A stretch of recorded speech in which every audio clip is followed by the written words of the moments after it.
Welcome to civil engineering whole solution. My name is Kamlesh Dhone और आज हम लोग जो पढ़ने वाले हैं उस टॉपिक का नाम है shear force. This is lecture 18। Okay, इसके पिछले लेक्चर्स में मैंने आप लोगों को कुछ शियर रिएक्शंस पे बेस्ड कुछ इंपॉर्टेंट प्रॉब्लम्स बताई थी जो कि कन्वेंशनल पॉइंट ऑफ व्यू से बहुत इंपॉर्टेंट है।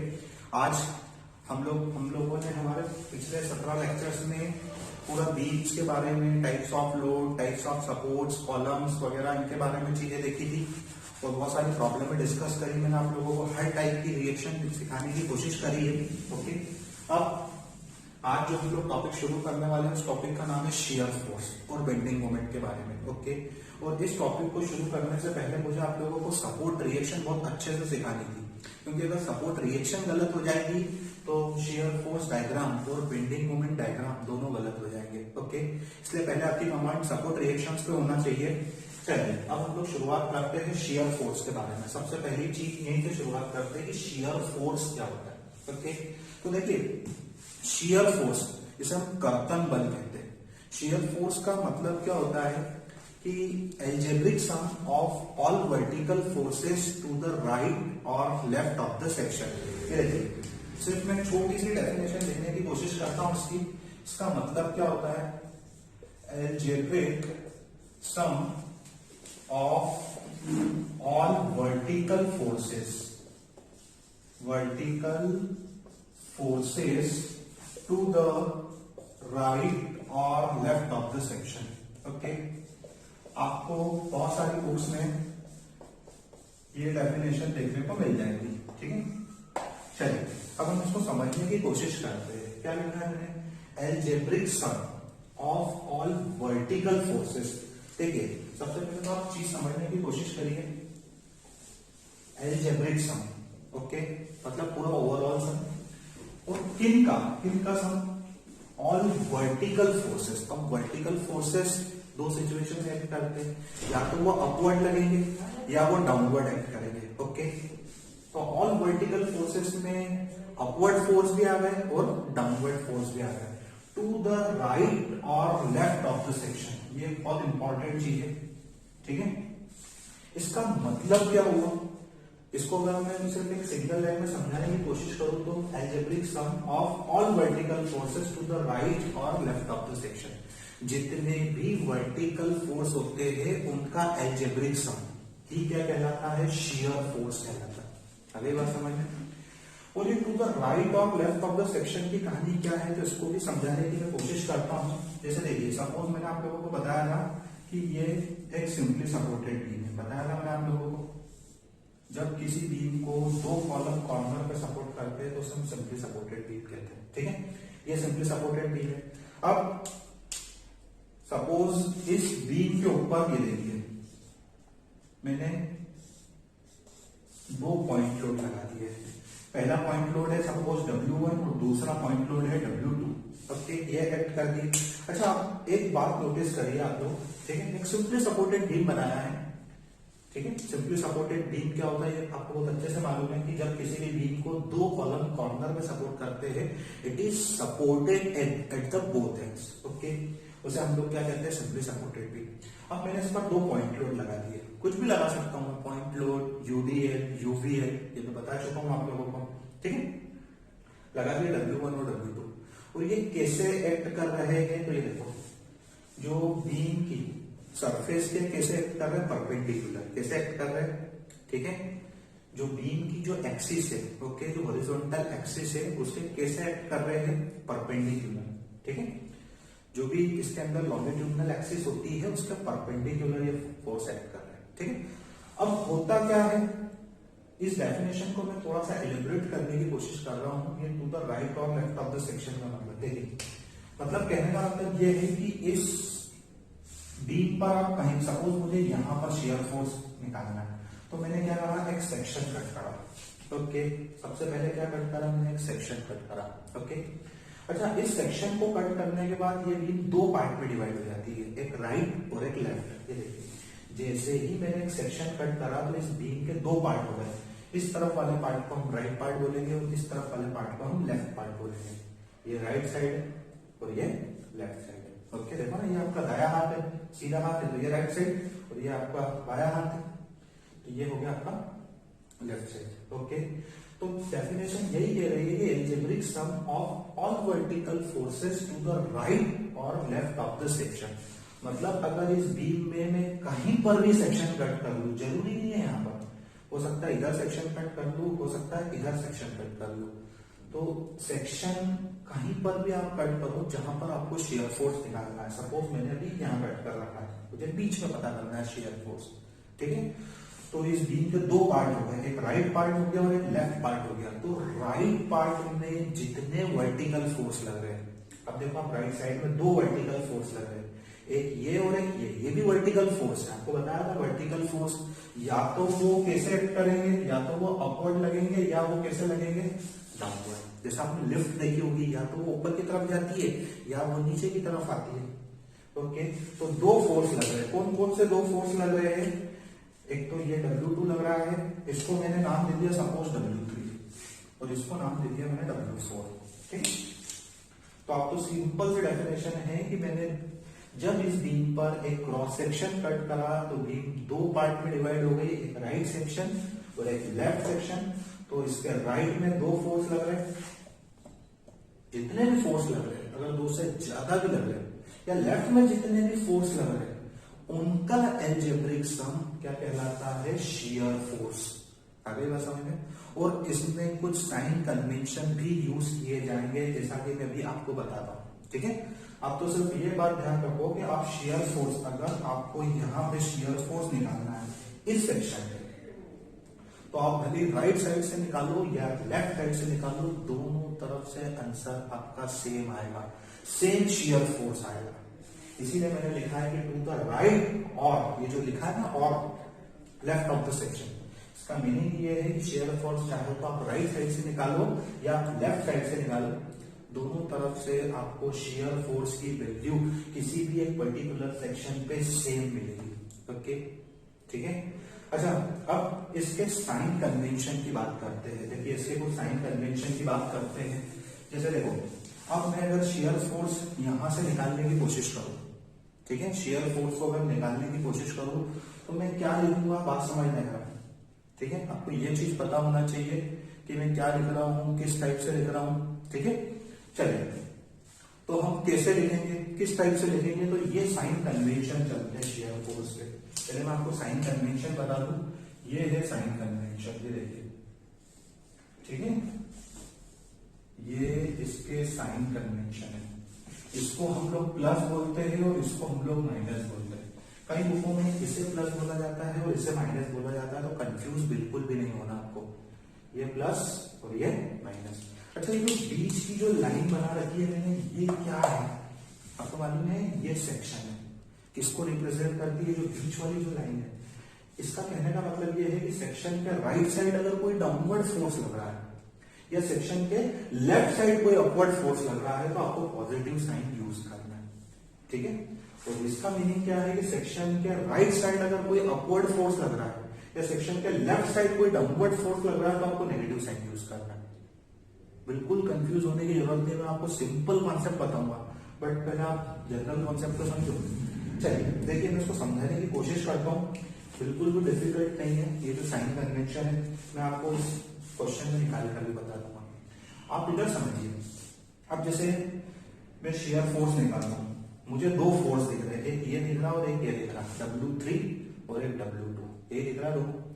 अच्छा, अब मुझे किसे पॉजिटिव लेना है और किसे नेगेटिव लेना है, तो देखो, सबसे पहले ये सेक्शन है, सेक्शन के इस तरफ अपवर्ड लग रहा है, सेक्शन के इस तरफ अगर अपवर्ड लगता है तो मैं क्या दूंगा, नेगेटिव। ये देखो, मैं क्या लिखूंगा, -W3। इसको मैंने माइनस क्यों लिखा है, यहां से समझिए, ये सेक्शन है और सेक्शन के इस तरफ अगर कोई अपवर्ड फोर्स लग रहा है, ये देखो अपवर्ड लग रहा है। ठीक है, अच्छा, अब ये W2, अब ये कैसा लग रहा है, डाउनवर्ड। तो ये देखो, सेक्शन के इस तरफ अगर कोई डाउनवर्ड लग रहा है तो मैं क्या लूंगा, पॉजिटिव। ये देखिए +W2, बस इसको सॉल्व कर लीजिए, आपके पास शियर फोर्स की वैल्यू हो जाएगी, सिंपल। ओके, इसको नेगेटिव क्यों लिया और इसको पॉजिटिव क्यों लिया, तो ये रहा उसका जवाब। दिख रहा है आप लोगों को, सेक्शन के इस तरफ अगर कोई अपवर्ड लग रहा है तो नेगेटिव, और सेक्शन के इस तरफ अगर कोई डाउनवर्ड लग रहा है तो पॉजिटिव।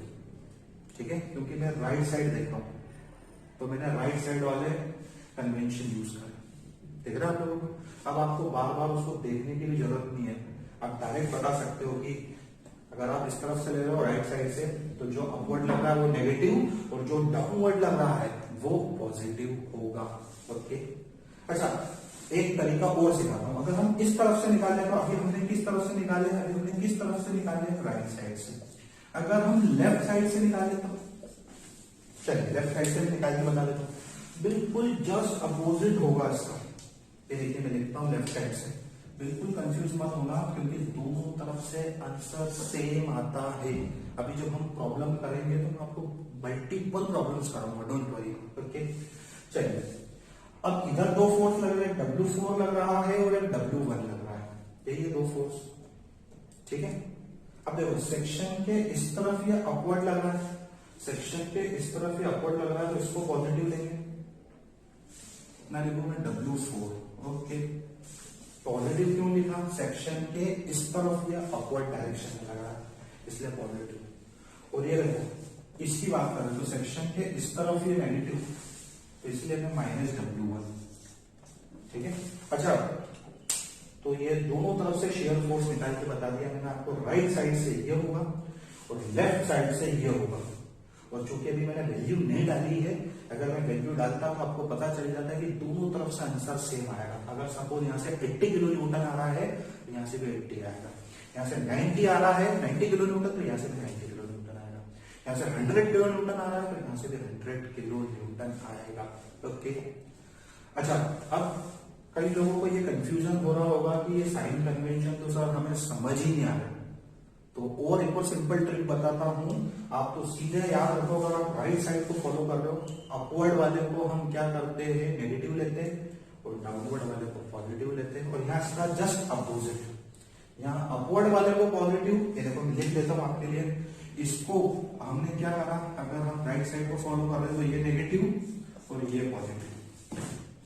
ठीक है, तो उसको देखने की जरूरत नहीं। और अगर आप लेफ्ट साइड को फॉलो कर रहे हैं तो ये वाला पॉजिटिव हो जाएगा और ये वाला नेगेटिव, इसका जस्ट उल्टा।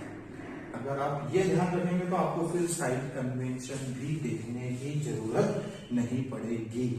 तो ये जो भी चीजें मैंने बताई आप लोगों को, ये शेयर फोर्स से रिलेटेड बताई है। अच्छा अब एक बात और ध्यान रखिए, ये तो हो गई चलो ठीक है बात शेयर फोर्स की। ठीक है, अच्छा एक बात और बात ध्यान रखना आप लोग, तो इनका जो एल्जेब्रिक सम है, डेफिनेशन यही लिखाई है मैंने आपको कि algebraic sum of all vertical forces to the right और लेफ्ट ऑफ द सेक्शन। ठीक है, ये जरूर बोलना। ठीक है, तो इसको मैंने आप लोगों को समझाने की कोशिश करी है, थोड़ा सा साइन कन्वेंशन भी बताने की कोशिश करी है। आप ऐसे याद रख लो, राइट साइड में अपवर्ड नेगेटिव, डाउनवर्ड पॉजिटिव, और अगर लेफ्ट साइड को फॉलो कर रहे हैं तो अपवर्ड पॉजिटिव और डाउनवर्ड नेगेटिव। ये आपके शेयर फोर्स के साइन कन्वेंशन है। अच्छा अब एक चीज और जो मैं आपको बताना चाहता हूं, जैसे हमने इसको बोला था शियर, ये बहुत इंपॉर्टेंट है civil engineering point of view से। ये जो वर्ड है ना शियर, ये स्ट्रेंथ ऑफ मटेरियल का वर्ड है शियर, समझ में आया। और मैं आप लोगों को बता देता हूं कि जो शियर फोर्स है, अगर कोई आपसे ये इंटरव्यूज में पूछा गया क्वेश्चन ये है कि जो शियर फोर्स मतलब हम क्यों निकाल रहे हैं, मेरी बात समझना जरा, हमें सबसे मेन काम क्या है, हम इसे क्यों फाइंड कर रहे हैं। देखो हम शियर फोर्स को क्यों फाइंड कर रहे हैं कि अगर शियर फोर्स से फिर हम एक डायग्राम बना सकते हैं जिसको हम SFD बोलते हैं, शियर फोर्स डायग्राम। ध्यान रखना, इस डायग्राम से बीम को हम डिजाइन करते हैं, समझ में आया। जो डिजाइनर होता है वो इस डायग्राम को देखकर, ठीक है, बीम डिजाइन करता है। अच्छा अब इस डायग्राम को देखकर बीम कैसे डिजाइन होता है, मतलब डिजाइनर को इसकी क्या जरूरत है, ये समझा रहा हूं आप लोगों को कि हम शेयर फोर्स क्यों निकाल रहे हैं, हमें इसकी क्या जरूरत है। अच्छा एक चीज और, जो आपका शेयर फोर्स है, बात समझना जरा, क्योंकि आप लोगों को मालूम है इस फोर्स के कारण है ना, ठीक है, बीम के अंदर एक स्ट्रेस जनरेट हो जाती है। मैं भी आपको बताऊंगा जब मैं आपको स्ट्रेस वाला टॉपिक पढ़ाऊंगा। अभी सिर्फ आप ये याद रखो, कोई आपसे ये पूछ ले कि शियर फोर्स हम क्यों निकालते, तो शियर फोर्स से बीम डिजाइन होता है। कैसे डिजाइन होता है बीम, सबसे मुद्दे का क्वेश्चन ये है कि कैसे डिजाइन होता है। तो देखिए मैं आप लोगों को एक चीज बताता हूँ, बात समझिएगा कि जो डिजाइनर है, सपोज मैं एक बीम डिजाइन करना चाहता हूँ, ठीक है, तो मैं इस डायग्राम को देखूंगा, शियर फोर्स डायग्राम को। अच्छा, इस डायग्राम को देख के मैं बीम कैसे डिजाइन कर दूंगा, समझ में आया, कैसे डिजाइन कर दूंगा। तो मैं आप लोगों को एक चीज बताता हूँ कि एक फॉर्मूला होता है, हम आगे भी देखेंगे स्ट्रेंथ ऑफ मटेरियल में, tau is equal to S A Y bar upon B I, ये फॉर्मूला है, ठीक है, आप समझ लेना, थोड़ा सा हम आगे बढ़ गए, ठीक है। ये शियर स्ट्रेस का फॉर्मूला है, किसका फॉर्मूला है, शियर स्ट्रेस का, ठीक है। अब ये शियर स्ट्रेस क्या होती है तो हम इस पर भी डिस्कस करेंगे आगे, ठीक है। आप तो सिर्फ ये याद रखो, tau is equal to S का मतलब होता है शियर फोर्स, ए का मतलब होता है एरिया, वाई बार का मतलब होता है सीजी, बी का मतलब होता है विड्थ ऑफ बीम और आई का मतलब होता है moment of inertia. Okay, designer को ये जो टाउ है, ठीक है, इसको हम शियर स्ट्रेस बोलते हैं। तो जो डिजाइनर है उसको है ना ये निकालना पड़ता है, tau max, maximum shear stress कितनी आएगी, ओके, ये पता करना रहता है, ठीक है। तो ये पता करने के लिए उसको शियर फोर्स की वैल्यू चाहिए। कौन सा शियर फोर्स की वैल्यू चाहिए, मैक्सिमम शियर फोर्स की वैल्यू चाहिए, आ गई बात समझ में। और मैक्सिमम शियर फोर्स हमें इस डायग्राम को देखकर पता चलता है, ध्यान रखना, इस डायग्राम, ये जो ना शियर फोर्स डायग्राम, इस डायग्राम से आपको मैक्सिमम शियर फोर्स मिलता है। और एरिया, सीजी, विड्थ और मोमेंट ऑफ इनर्शिया आप डायग्राम से निकाल सकते हो, जो भी बीम का डायग्राम रहेगा, ओके। इस शियर फोर्स डायग्राम से हमें मैक्सिमम शियर फोर्स मिलता है, क्या मिलता है, मैक्सिमम शियर फोर्स। इस मैक्सिमम शियर फोर्स से डिजाइनर मैक्सिमम शियर स्ट्रेस पता कर लेता है। अच्छा, ये जो शियर स्ट्रेस है जिसको हमने क्या बोला है, मैक्सिमम शियर स्ट्रेस, ठीक है, ये बहुत डेंजरस चीज है बीम के लिए, ठीक है। ये बीम को दो भागों में काट देती है। देखो, अब शियर स्ट्रेस के बारे में बात करता हूं कि शियर स्ट्रेस का एग्जांपल क्या है। जैसे अगर आपने ये शियर फोर्स के कारण जो स्ट्रेस जनरेट होती है कि नहीं, ठीक है, shear force per unit shear area is called shear stress.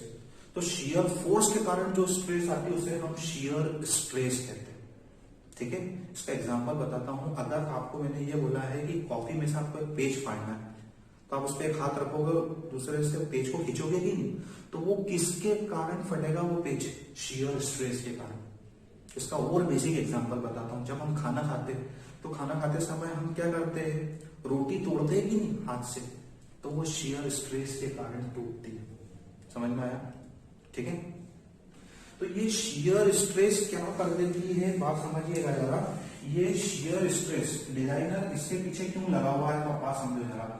जैसे सपोज ये है आपका बीम, ये देखो, ये आपका बीम, ये सिंपली सपोर्टेड बीम को मैंने ऐसा बता रखा है, ये बीम है और ये आपका कॉलम, ठीक है।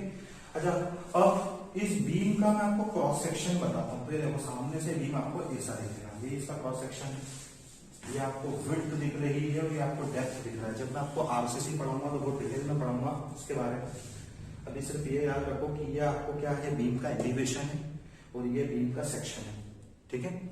तो ये जो शियर फोर्स है, ठीक है, जिसके कारण शियर स्ट्रेस आ रही है, ये आपके बीम को दो भागों में काट देता है, समझ में आया, दो भागों में काट देता है, ठीक है। तो इस शियर स्ट्रेस से बचाने के लिए बहुत पावरफुल चीज है शियर स्ट्रेस, ठीक है। तो इस चीज से बचाने के लिए इसको कटिंग दो भागों में काट देता है, ठीक है। आपके बीम को ये दो भागों में काट देगा, ठीक। इससे बचाने के लिए हम लोग क्या करते हैं, मतलब बात समझना जरा। आपका जो बीम है, दिख रहा है आप लोगों को, तो ये ऐसा हो जाएगा, बिल्कुल ऐसा कट जाएगा। जैसे मैं आपको कैसे बताऊं, मैं ये चीज को रफ करता हूं। जैसे सपोज ये एक सेक्शन है, ठीक है, और देखो मैंने इसको बीच में से कट करा, तो ये सेक्शन कैसा हो जाएगा आपका, ये ऐसा हो जाएगा, ये देखो, देख रहा है, कट गया बीच में से शियर के कारण। ये किसके कारण कटा है, शियर के कारण, और ये देखो ना, ये शियर स्ट्रेस के कारण कटा है ना, शियर स्ट्रेस किसके कारण है, ये शियर फोर्स के कारण, ठीक है। तो इस बीम को ऐसे दो पोर्शन में कटने से बचाने के लिए हम लोग क्या करते हैं, ठीक है, शियर फोर्स, ये देखो दिख रहा है आप लोगों को, शियर फोर्स हम क्यों फाइंड करते हैं, तो शियर फोर्स से हम शियर फोर्स डायग्राम बनाते हैं, इस डायग्राम से हम मैक्सिमम शियर फोर्स निकालते हैं और इस फॉर्मूले से हम लोग मैक्सिमम शियर स्ट्रेस पता कर लेते हैं, ठीक है। और ये पता करने के बाद हम जब जो बीम डिजाइन करते हैं वो इससे ज्यादा शियर स्ट्रेस के लिए डिजाइन करते हैं, ओके। हमें अगर ये पता चल गया कि इस पे मैक्सिमम शियर स्ट्रेस इतनी आ सकती है तो हम बीम को इससे ज्यादा के लिए डिजाइन कर देंगे, ओके, बीम को इससे ज्यादा के लिए डिजाइन कर देंगे। बस सिंपल सा मोटो ये रहता है, ठीक है। डिजाइनर को ये पता चल गया कि कितनी मैक्सिमम स्ट्रेस ये बियर कर सकता है, इस पर कितनी आ सकती है पूरी लाइफ टाइम में, ठीक है। तो ये पता चल जाता है तो वो इससे ज्यादा के लिए उसको डिजाइन कर देता है, ठीक है। वो इससे ज्यादा के लिए, जैसे सपोज मैं इसका एक एग्जांपल बताता हूं कि आपने 50 लोगों को अपने घर पे इनवाइट करा खाना खाने के लिए, ठीक है। तो आप कितने लोगों का डिनर बना, अपने डिनर पे 50 लोगों को इनवाइट करा, तो आप कितने लोगों का डिनर प्रिपेयर करके रखेंगे, जाहिर सी बात है आपने 50 लोगों का करा है तो आप सिर्फ 50 लोगों का डिनर तो प्रिपेयर करेंगे नहीं, आप क्या करेंगे, उससे थोड़ा सा ज्यादा प्रिपेयर करके रखेंगे, समझ में आया। क्यों ज्यादा क्यों प्रिपेयर करेंगे कि सपोज जरूरी नहीं है 50 लोग, हो सकता है 50 से अगर 51 आ जाए, 52 आ जाए, 53 आ जाए, समझ में आया, तो आप थोड़ा सा ज्यादा बनाएंगे। आपने 50 लोगों को अगर डिनर के लिए इन्वाइट करा है तो आप 60 लोगों का डिनर प्रिपेयर करेंगे, करके रखेंगे। जो आपने जो थोड़ा सा बढ़ा के लिया है कि वो इसीलिए बढ़ा के लिया है फैक्टर ऑफ सेफ्टी के लिए, ओके, ठीक है। तो डिजाइनर को जब ये पता चल जाता है कि मैक्सिमम शियर स्ट्रेस इतनी है तो वो अपने बीम को इससे ज्यादा के लिए डिजाइन कर देता है। डिजाइनर को ये पता चल गया मैक्सिमम शियर स्ट्रेस इससे पता चल जाएगी, तो जो डिजाइनर जब डिजाइन करेगा तो वो देखो ना, हमेशा एक बात ध्यान रखना, ये देखो किसी भी पार्टी में खाना ज्यादा होना चाहिए, जितने लोगों को आपने इन्वाइट करा ना उनसे ज्यादा होना चाहिए, तभी आपकी पार्टी सक्सेस होगी, ओके। एक बार तो उसे ये पता चल गया कि इस पे कितनी मैक्सिमम स्ट्रेस आ सकती है पूरी लाइफ टाइम, तो वो इससे ज्यादा के लिए इसको डिजाइन कर देगा। जैसे मैंने अभी आपको एग्जाम्पल बताया कि आपने 50 लोगों को डिनर पे बुलाया तो आप 60 लोगों का डिनर प्रिपेयर करेंगे, ये जो आपने 10 ज्यादा करा है कि नहीं, यही फैक्टर ऑफ सेफ्टी है। बताओ, आपने 50 लोगों को बुलाया और आप सिर्फ 50 लोगों का तो प्रिपेयर करेंगे नहीं, इससे कम भी प्रिपेयर नहीं करेंगे तो आपकी पार्टी सक्सेस नहीं होगी, आपको हमेशा इससे ज्यादा ही बनाना पड़ेगा, ओके। तो डिजाइनर को बस वहां हेल्प मिलती, बस शियर फोर्स डायग्राम, ओके। और ये जो एक रिलेशन है, ये स्ट्रेंथ ऑफ मटेरियल में जब मैं आपको शियर स्ट्रेस वाला टॉपिक पढ़ाऊंगा तो आपको बताऊंगा ये शियर स्ट्रेस की इक्वेशन है, ओके। तो समझ में आया शियर फोर्स आपको क्यों पढ़ाया जाता है, और ये जो शियर फोर्स के कारण शियर स्ट्रेस आती है, और ये शियर स्ट्रेस देखो आपके बीम को ऐसा कर देती है, बिल्कुल आपका बीम 2 भागों में कट जाता है, दिख रहा है आप लोगों को, ये बीम ना सामने से आपका बीम, ये है आपका बीम, तो यहाँ पे आपके बीम की भी ऐसी सिचुएशन हो जाएगी, आपका बीम 2 भागों में कट जाएगा, ओके, 2 भागों में कट जाता आपका बीम, बताया मैंने आप लोगों को, ठीक है। तो ये इस सिचुएशन से बचाने के लिए डिजाइनर शियर फोर्स डायग्राम का यूज करता है, ठीक है, ओके। चलिए, तो ये था शियर फोर्स के बारे में जो मैंने आप लोगों को बताया है। अब नेक्स्ट वीडियो में मैं आपको बेंडिंग मोमेंट के बारे में बताऊंगा, फिर इससे रिलेटेड काफी सारे न्यूमेरिकल केसेस, कॉम्पिटिटिव एग्जाम्स में आने वाली, हर टाइप के एग्जाम में आने वाली हम प्रॉब्लम्स को यहाँ पर डिस्कस करेंगे। तो आई थिंक आप लोगों को पूरा टॉपिक अच्छे से समझ में आया होगा, और अगर इससे रिलेटेड कोई भी डाउट हो तो आप कमेंट सेक्शन में बता सकते हैं, मैं आपके सारे डाउट क्लियर करने की कोशिश करूंगा। ये सिर्फ एक जस्ट इंट्रोडक्शन था शियर फोर्स के बारे में, अभी मैं आगे के लेक्चर्स में आपको और जानकारी दूंगा उसके बारे में, ठीक है। चलिए, तो फिर मैं अपने वीडियो को यहीं रोकता हूँ, और आशा करता हूँ कि आप लोगों को पूरा वीडियो अच्छे से समझ में आया होगा, okay. Thank you all of you.